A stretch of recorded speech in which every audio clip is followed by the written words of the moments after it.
Ah, welcome back everybody to Cloudscape's comic series, Cloudshops, with Bailey. And we're going to be talking today about putting your art to work, illustration on products. Bailey McCaw is going to be teaching us how to prepare your illustrations for printing and general merchandising, which is so incredibly important for the independent comic artist and, well, just independent illustrator in general. We're going to be focusing on how to make zines, clothing, art prints, more, and those kinds of things. Before we get started, just as always, want to just acknowledge that we are living, working, and playing on the unceded territories of the Musqueam, Tsleil-Waututh, and Squamish peoples, or at least that's where Cloudscape HQ is on. Today, I myself am coming to you from Kakite land in New Westminster. And if Bailey, if you want to do anything else, now would be the time. Awesome. Yes. Hello, everybody. I am currently in Nanaimo on Nanaimo territory. Yeah, they have been in a treaty with the Crown since 1854. But unfortunately, all of their treaty promises have been broken. And so they're presently engaging in practices that seek to kind of dismantle some of the destructive forces that came with colonization. I am a Nehio Michif person, and I am very grateful to be on the land of the Nanaimo people. Vancouver Island is gorgeous, and I feel very, very lucky to be here. Awesome. Thank you so much, Bailey. Yeah, so we're going to get started. So, hello, everyone. As mentioned, my name is Bailey. I'm kind of like an interdisciplinary artist. I do comics and illustration and beadwork and everything. And yeah, somehow I also make products. And I'm basically here to tell you about my journey and help you to not make a lot of the same mistakes that I made the first time. Yeah, I'm really looking forward to this, and I'm very excited. I have an online shop where I sell like t-shirts and I make swimsuits and stuff like that. So it's been a journey. I first started just kind of randomly selling t-shirts because I would like share something I drew on Twitter or Instagram and like think it was funny, and then a whole bunch of people were like, I want that on a shirt. And so I kind of got thrown in without any idea of how to like navigate what I was doing. And so it's been a lot of hit and miss and a lot of trial and error. And so I hope that this workshop helps people not make the same mistakes and waste as much time as I have in the past. I did make a little PowerPoint that I am just going to get set up here. So I'm just going to share my screen. Yes, start that. Okay, so I just made a starter slide because I have been a university student and we always needed a starter slide. So you know what this is, we're putting our art to work. Okay, so I thought a good place to start would be with how to formulate an idea and kind of the process that I personally go through when creating something. The number one thing I'm going to say is like, trust your gut. If you're making something and you're like, oh, I want to put this on a t-shirt, or like, I want to put this on a mug, that's a great idea. I think sometimes like we initially have this gut feeling of like really wanting to do something, and then next thing you know, our kind of like mental like gymnastics start going, and you're like, oh, is that a good idea? Are people gonna like it? And like 9 times out of 10, just like trust your gut and it's not gonna lead you astray. I think when you're coming up with an idea for a product, I think it's a good idea to kind of look at the art you do and think about yourself as like, what are you known for? For me personally, like, you know, I'm known as like a goth indigenous person, and so I tend to stick pretty tightly to that niche.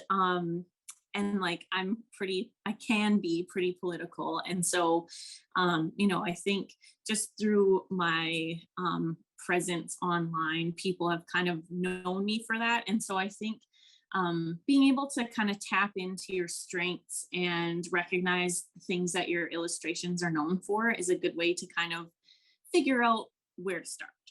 I also think of like knowing your audience, and like for me personally, most of my sales come through things like having people on Twitter or Instagram share my stuff. And one of the things I always try to do the most is like engage with anyone who takes even like the tiniest interest in my art, because for one, it's extremely like flattering and delightful to know that people actually care about the stuff I make. And it also gives me a chance to kind of get to know people and see like what type of things they're into. And usually, if you're being true to yourself, the things that you're known for are going to bring in an audience who is looking for the things you have to offer. The other thing I'd like to suggest is like make things that you want to wear, or use or have hanging up in your home. I know for me, like being a, quote unquote goth native person, there isn't a ton available to me in terms of apparel or decor that really fits my niche. And so like it might be cringy, but I wear all of my shirts. Like if I make something and put it on my online shop, chances are I've bought myself one, because I'm like, yeah, like I would wear that. And so speaking kind of about all of this, it's really about finding a niche and where you fit in your version of like the way I say it is like find your weird. Like where is your weird place in the world, and how can you find other weirdos that like the same weird stuff you do, and then make stuff for each other. It's a good time. Okay, so Finding other weirdos is how Cloudscape was formed. exactly. It can really bring people together. It's how I make most of my friends. Right on. And so yeah, I think for me, like personally, I have worked in a variety of like I'm a digital artist, obviously, and I've worked in a variety of apps and programs. I've used Photoshop. I've used what is that? I'm forgetting what it's called, but clip art. No. Oh my God, what's that comic one called? It's escaping me, but anyways, I've used Illustrator. I currently work like 90% of the time on Procreate. um, I find I very, very rarely need to make vector images. If you're planning on making something huge that needs to be blown up for like a window cling or something on the side of a vehicle, you can get into vectors. But frankly, when I create a canvas on an app that I'm working for, I usually work like 4,000 by 4,000 pixel square. If I'm making prints or something that needs to be really blown up, I'll do 8,000 by 8,000. But the downside of going that big is you really only get about 8 or 9 layers to work in. So you have to figure out if you're worried more about size and detail or how many layers you have. The most important thing for printing and taking anything from digital to the real world is working in a CMYK color profile. Not gonna lie, this might be really common knowledge for a lot of people, but when I started making things, because I was just sharing my weird art online, I most of the time worked in the default, which is in our RGB profile. And because of that, whenever I would try to get something made, the colors would always look really muted and they wouldn't come out how I thought. And it is because of like the fact that our RGB profiles are best seen on a digital screen with that light behind it.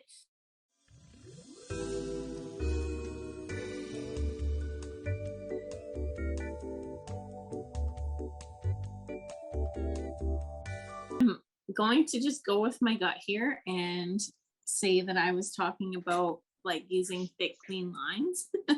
I'm not sure where it crashed, but yeah, those are usually like if you do something too thin, that's usually the first thing to go in terms of either detail or what's the word I'm looking for? Like ink on a screen printed shirt. Usually finer lines tend to only last a couple washes and dries before they start peeling up or disappearing altogether. And always work on a transparent background so you don't have to deal with like that horrific, like, I'm going to put this on a shirt. Oh, there's a white background on it, because there's nothing worse than that. Okay. For what product to choose, I mean, again, trust your gut. That's kind of my mantra tonight. But try to think about what your design is, what you want to make, and what you want to do with it. I make a lot of t-shirts, but I do find that either to my benefit or my detriment is I make a lot of black t-shirts. And for me, all the t-shirts I wear tend to be black. And so it is awesome. But there are a lot of people where like they have a couple black t-shirts and they're like, okay, I don't need any more black t-shirts. What am I going to do next? So I think like assessing what you want to make. One thing I really like about the company I use, Printful, is you can make full prints. And so if you design a print, you can make things like backpacks or like bathing suits, like I mentioned, or stuff like that. So we're going to go over that a little bit later, but things like prints are also a great option. If you're just like pumping out artwork, you can always get prints made. People love art prints. Think of like home decor and stuff too. I know some people make like pillows and blankets. There's lots of options there. Or alternately, like if you are going the complete DIY route, which I'll talk about again a little bit later, is like you can pretty much have at it. Like I've made patches, I've made yeah, like anything you can really think of. Just kind of think about what you want to do with it and use that going forward. What do you find sells best, Bailey? For me, I mean, my t-shirts tend to be the thing that sells best, but I was surprised by how many people really like patches. I think like patches are one of those things that I don't really think of that often, because like I always think of like being a teenager in my punk vest or whatever, but a lot of people will put like a patch on a jean jacket or like a backpack or something like that. And those tend to be the thing that I sell the fastest. But as far as selling the most of it is hands down t-shirts. I feel like you can't go wrong with t-shirts. Everybody needs something to cover the torso. Exactly. So yeah, so for some options for creating products, this has been my journey. I started out, I drew a picture of what I now call my Indigenous Black Phillip from the movie The Witch. And I kind of did it as a joke. In the movie, he says, "Wouldst thou live deliciously?" And I made a shirt that said, "Wouldst thou live," well, I made a drawing actually that said, "Wouldst thou live indigenously?" And I didn't expect it to take off as much as it did, but I posted it as a joke and everyone was like, "I want that on a t-shirt." And I started being like, oh no, how am I going to make this happen? I have no idea what I'm doing. And so initially, I wanted to support local business. For me, supporting Indigenous people is really important. And so I worked with an Indigenous screen printer and very quickly found out when you're going to a local screen printing shop, you need minimum amounts. I had no idea how many I was going to sell. And so I talked to the screen printer, and in order to do an order with them, I needed 25 shirts. So I basically had to do a pre-order where I got everyone to pay up front until I got to 25 shirts. And once I hit 25 shirts, I could put an order in. I did that. And the first one, I think I did an order of 25 shirts. And then it took probably about 3 weeks. And then I got the shirts back from the printers. And then it came to finding out who bought what size, organizing them, packaging them, making sure I had the correct address with the right size, getting them all shipped. And I think I ended up, I would be surprised if I made like $1 on those shirts, between the cost of shipping being way more than I expected, especially in Canada. Canada Post is kind of outrageous. And the cost of the shirts and what I was hoping to sell them for.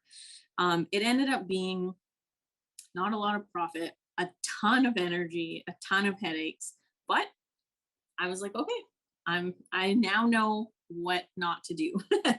But very quickly I needed to do another order. So I did the same thing again. And I was able, I think the second order, I ended up selling almost 100 shirts, which was awesome. But again, getting a box of 100 shirts back from a screen printer and then packaging them up and sending them is an astronomical amount of work. And for most illustrators that I've talked to, you kind of want your product business to be your, like, I mean, I hate this word so much, but like side hustle. You don't want your 9 to 5 to be packing up shirts unless you want to be a clothing company. And that was definitely not my intention. And so the next step I decided to take was to get a Cricut machine.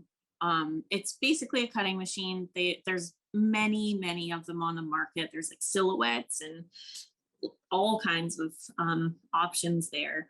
And I was like, in my mind, if I could make them from home, I could make them to order, which eliminates the need to do a bulk order. And then it would kind of be a steady flow of work without having to put as much effort in. I very quickly learned that doing heat transfer vinyl from your house when you have high volumes of shirts is not even remotely a good idea. It ended up being 10 times more work than it was going through the screen printer. And I felt like a fool. I felt like, what have I done? I honestly, not gonna lie, love my Cricut, but I do not make shirts with it really. I make like tote bags sometimes, and things like that, very small batches. But if I'm doing large orders of anything, I use print on demand, which I will fully admit this is going to be biased for the rest of it because print on demand has saved my life, and I cannot explain how much print on demand is like the best option for me personally. But again, try what works for you. I know people that have like DIY screen printing shops in their home and they just make shirts all day and they sell them like hotcakes and they love what they do. And that's basically their job and it's fantastic. But for me, I have so much other stuff going on that I just don't have the time to do that. I will cover that in a later slide, but I am going to gush about print on demand and tell you a bit about it. Full disclosure here, I am on the spectrum and I love research. And so I was really nervous. I'm also like a diehard perfectionist, which could be a flaw, but I spent a very long time researching print on demand companies. I was terrified about making the move from a screen printer where I could see each and every shirt, quality check it and send it, knowing that each shirt looks as good as I want it to and feel confident in sending that to somebody who just gave me their money. That type of integrity is really important to me. And going to print on demand scared me because I know that doing that means I don't get to quality check. I looked up so many sites, and most, if not all of the sites that have a lower price point are only able to do that because of the quality.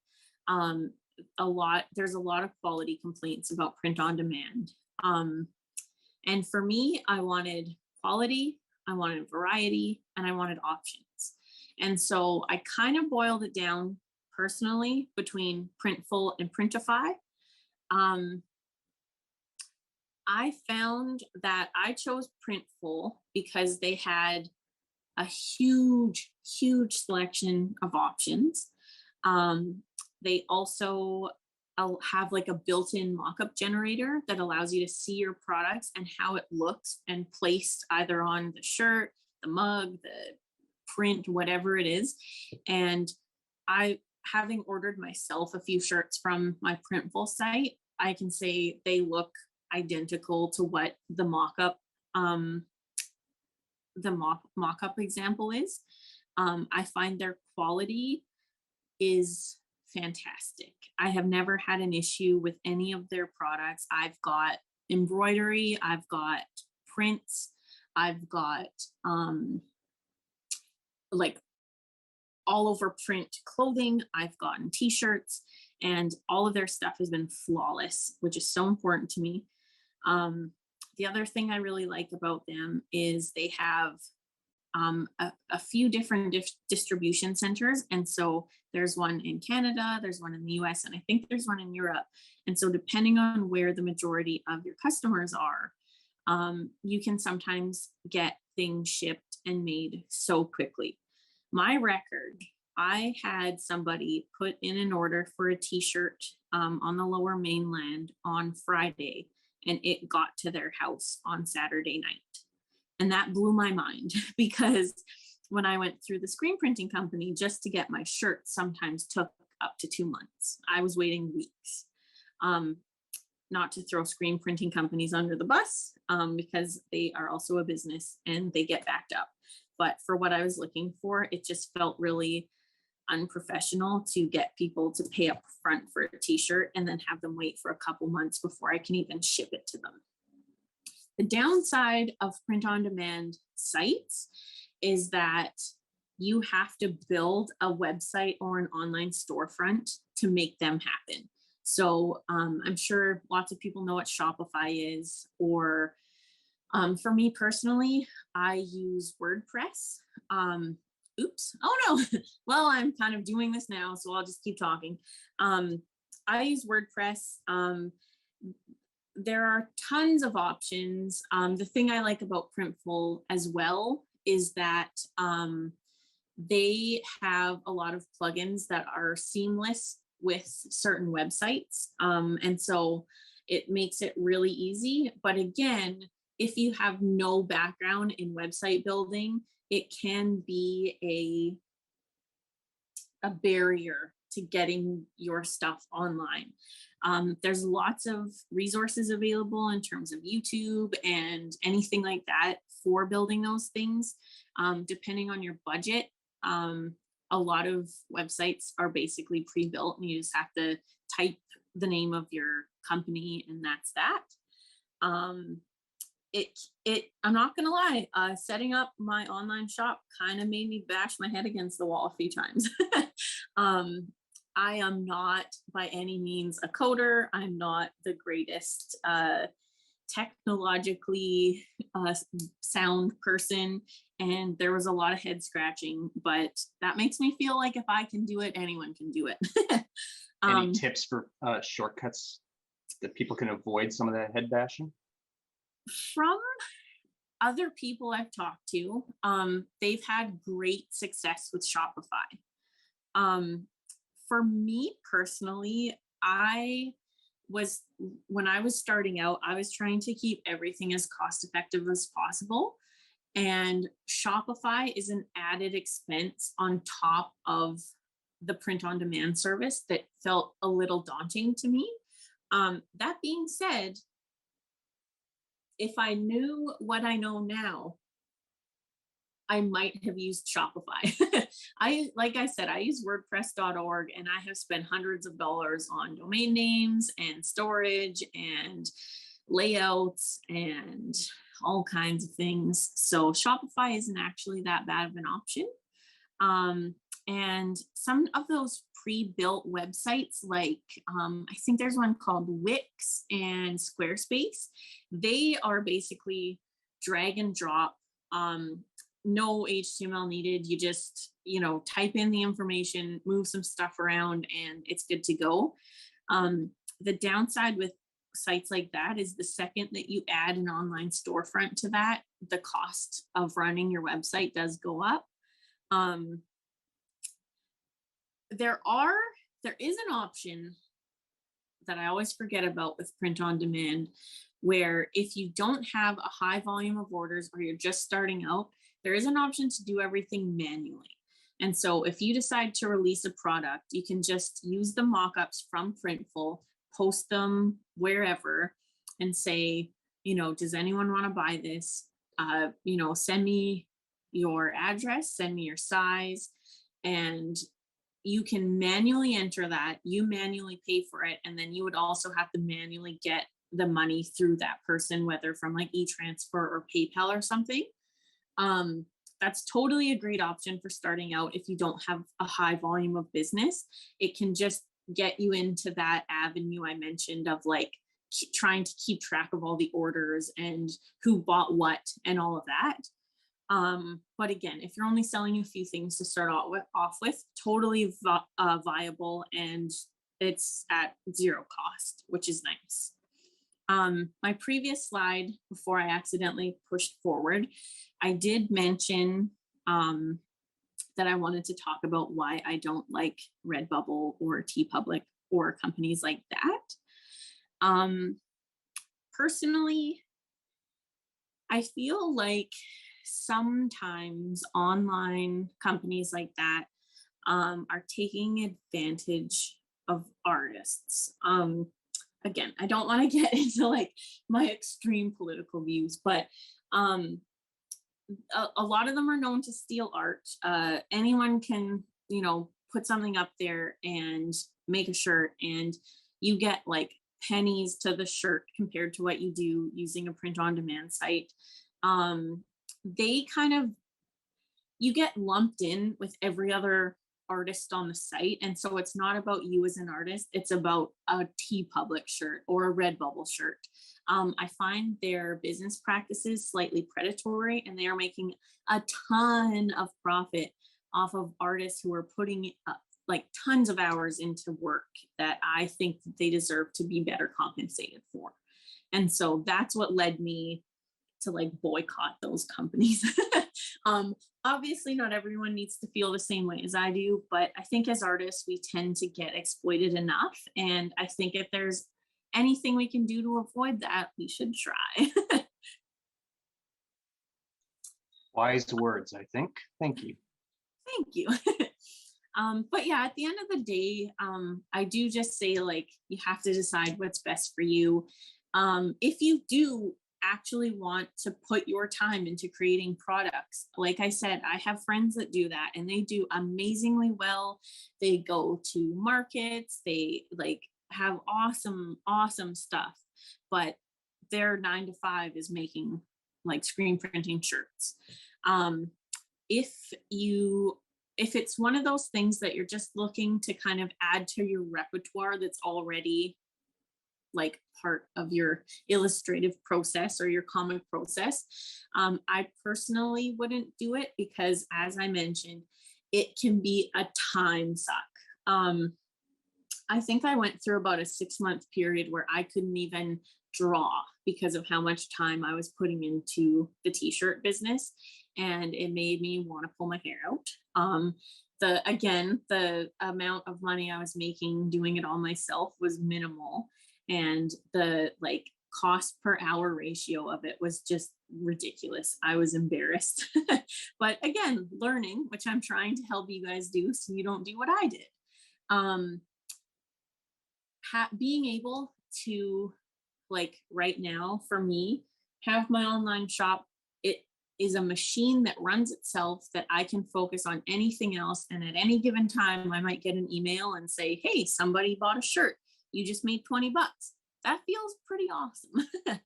And yeah, I think like for me, depending on what you want to make, you might be able to find a cheaper print on demand service than Printful if you're just wanting to make t-shirts. But again, be wary of quality. Think about what you want to make. And I will also say leave room to grow. As I mentioned, I did not once seek out becoming a t-shirt business or a product maker.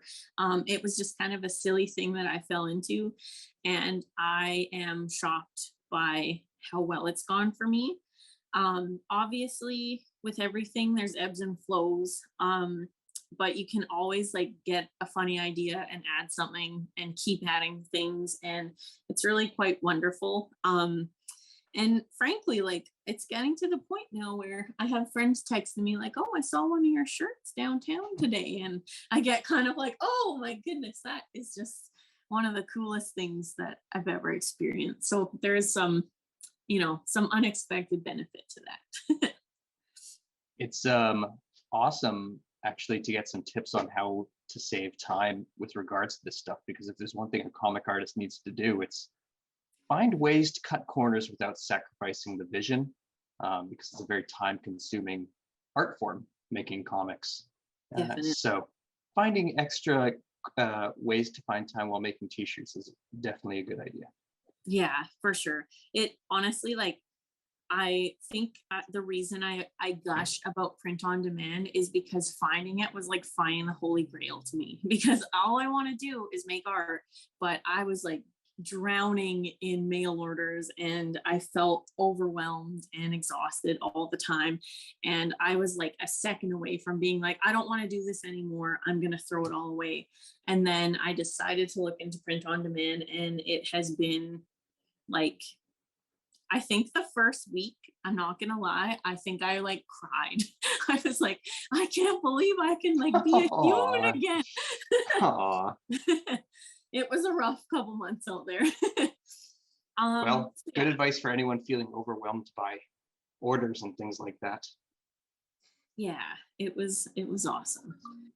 We had a Um, similar experience. Sorry, oh we had a no, go. similar experience with Cloudscape actually, because we used to have to, in order to ship things to America, when we would do books, we would drive huge boxes of books across the border Oh my to goodness.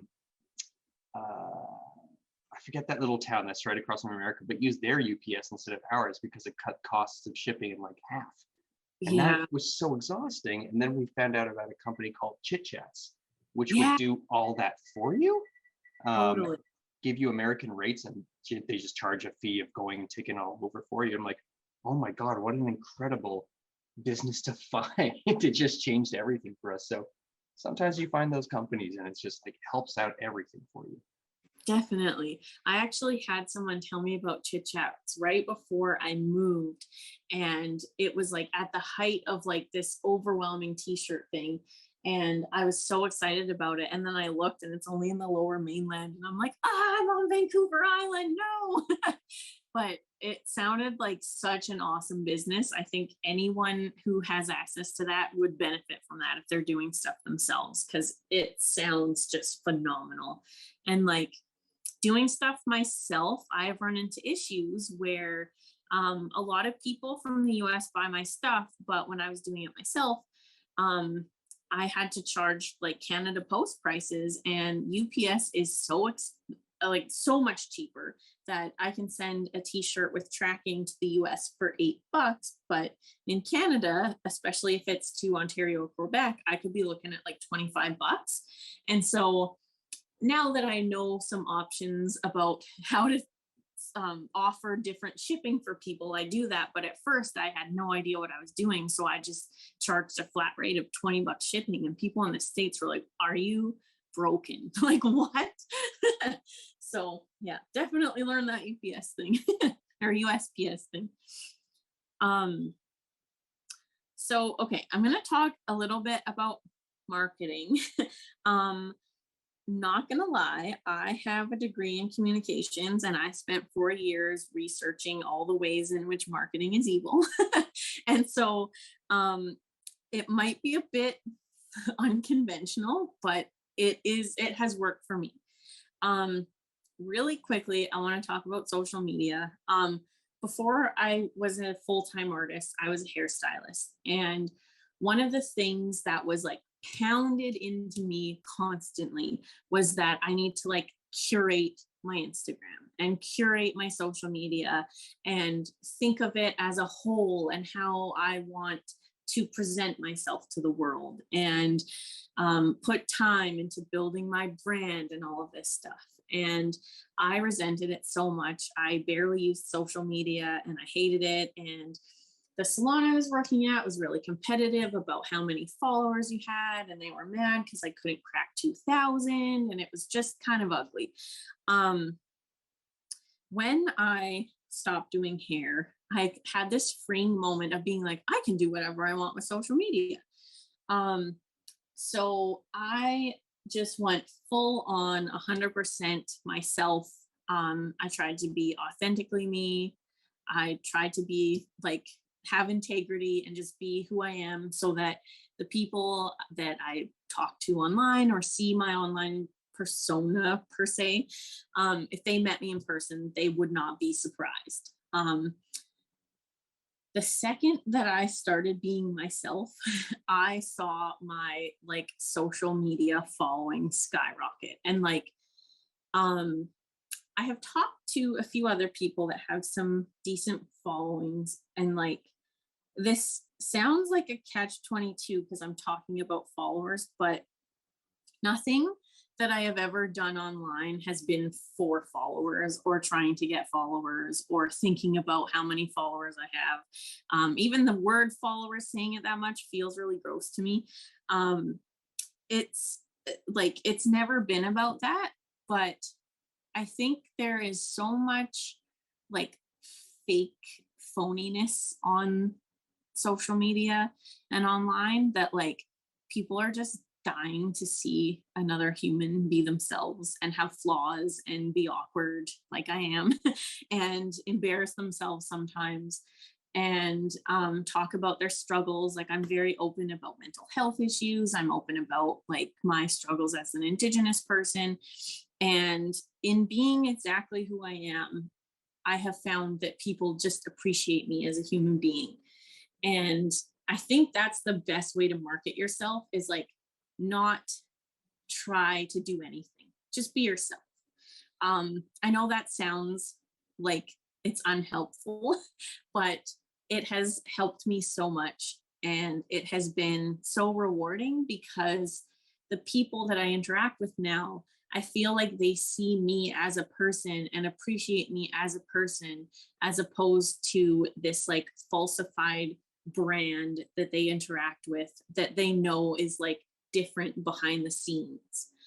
That's my social media rant.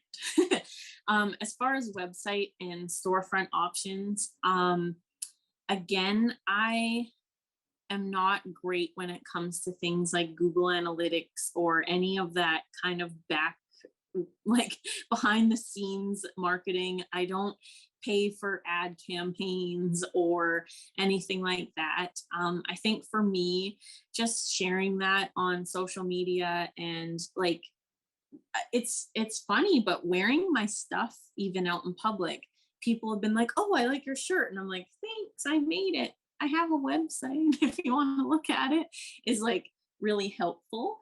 And just kind of, there are ways to market yourself that are more traditional, like paying for ad campaigns and stuff. But I feel like me, the second I see something promoted, I'm like, ugh, I don't care. Like, it feels less personal. Another thing that I've done that has been really, really awesome, especially again, as an Indigenous person, I find sometimes there are barriers to accessing things like art and stuff like that, financial barriers that can come in the way. And so I am a huge proponent of gift-aways. I find gift-aways are one of those things where it helps spread the word, it helps get people more familiar with your work. And it's also just a really nice way to give back to the community. I think a lot of times there are people that love our artwork, but cannot afford certain things. And I don't think that financial barriers should be a reason to limit people from enjoying our work. And giftways are a really good way to circumvent that. The other thing that's nice about Printful is they have these like, what's it called? It's like a personal order. That's not what it's technically called, but you get to do an order for yourself and you get a discount. And so if you were going to pay, $17 for a t-shirt, you might be able to get one t-shirt a month at like $8.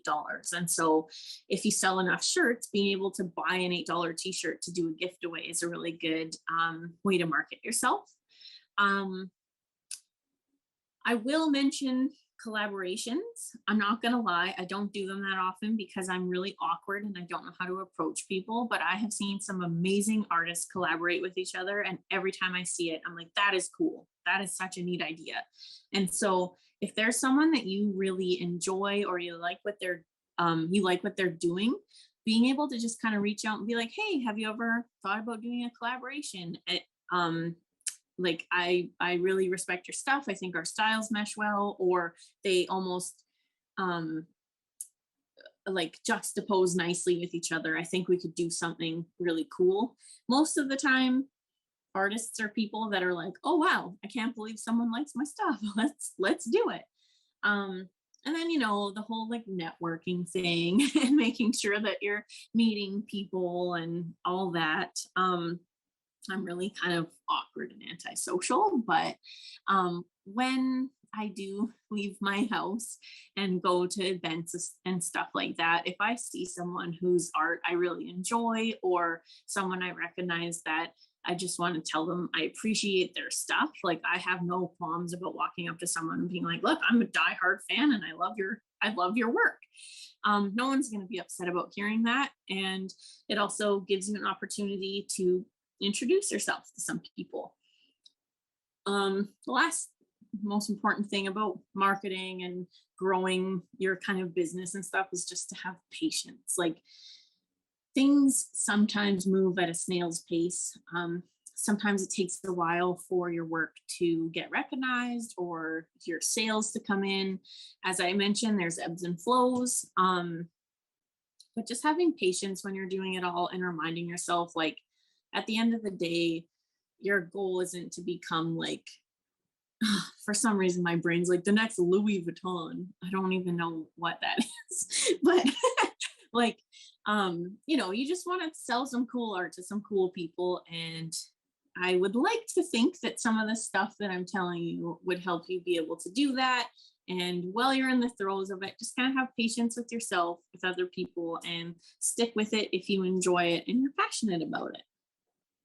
Okay, I am done my boring PowerPoint. I know no one really loves staring at PowerPoints all day, but that's what we get.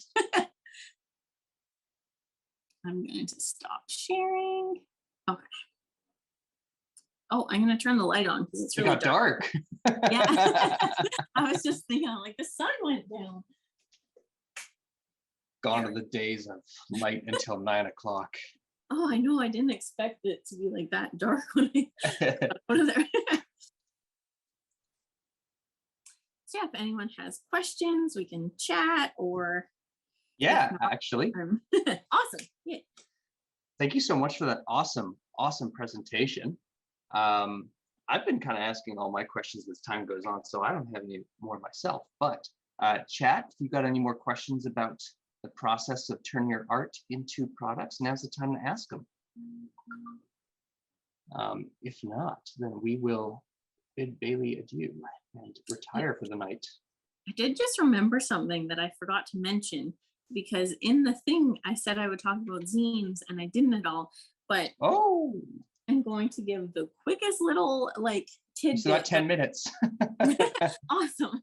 It's like the littlest thing that changed my life, but I've looked into a ton of printing options, and like, when I was younger, I used to make these like little punk zines at the library and just like photocopy them and staple them together and stuff. I now make them on Procreate and like draw things and whatever. And as far as price and quality and ease, I love Staples. Like I use Staples for printing zines, and their quality is pretty awesome. They have a ton of options as far as like paper and stuff like that. They'll staple it for you if you want. Yeah, like it sounds funny, but like I was like, sometimes I get a little bit of these like jokes where the people handing me my stuff is like, this isn't the usual thing we see here.